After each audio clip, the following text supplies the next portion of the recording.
Wala nang intro-intro, nandito na ako sa destination ko kung saan ako aakyat. Ang pangalan ng bundok na aakitin natin ay Daimonji Yama. Mount Daimonji. Natatagpuan ito sa Kyoto na literally meaning Big Letter Mountain. Every summer sa August, sinisindihan nila ang mga 5 malalaking karakter na nakaukit sa taas ng bundok tulad nito. Kinakailangan mong bumiyahin ng 40 kilometers mula Osaka hanggang Kyoto. So, pakita ko sa inyo, walang daya ah. Yan, 40. So, itatry lang natin siyang akyatin. Start na tayo. So, ito yung paligid niya. Yan. Doon tayo akyat. Let's go. Andun yung bike natin, banda doon. Nag-back trail ako, kaya naging malapit ang route ako dito. From here, 1.8 kilometers. Ang pinaka-entrance nito ay malapit sa Ginkakuji Temple. Kung gusto mong sagarin ng bike dito, pwede naman.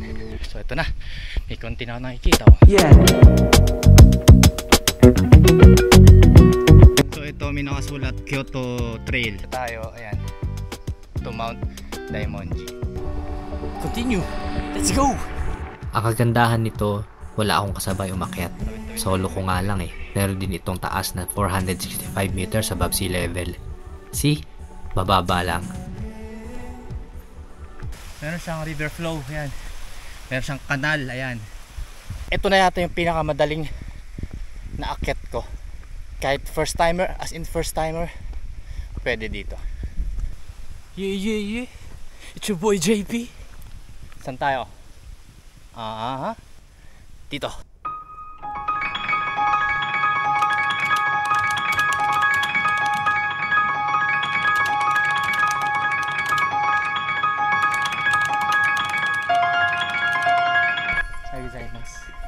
Kasi 30 minutes o isang oras, marating mo na ang pinakatuktok nito. Depende sa iyong pacing. So ganun lang siya kabilis. Kakaliwaan ako dito to Mount Daimonji Fireplace. Malaki siyang dai sa mga nakakapag-aral ng Japanese. Yun, kung nakikita nyo, 'di ba, sa mountain, tapos sa picture may nakaukit sa bundok. So ito yun, Daimonji. Ang galing. Nakalimutan ko yung tubig ko sa bike ko. Kaya pala parang pakiramdam ko ang laya ko gumalaw. Ganun. Maglakad. Ganyan, swabe lang.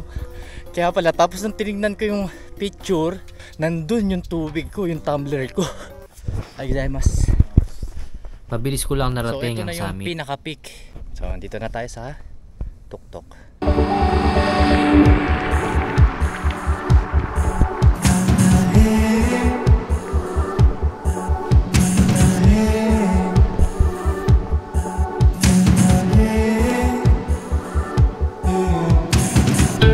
Ito yung signage niya.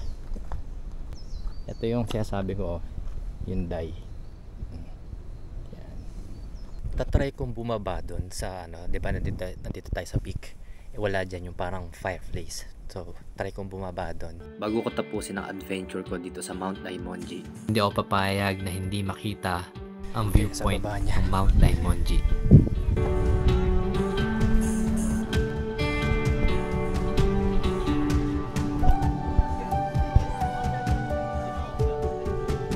Apoy nga siya, pero pinapaligiran siya ng bato, so safe siya. Ayan siya, ayun, meron pa, tapos meron pa sa taas.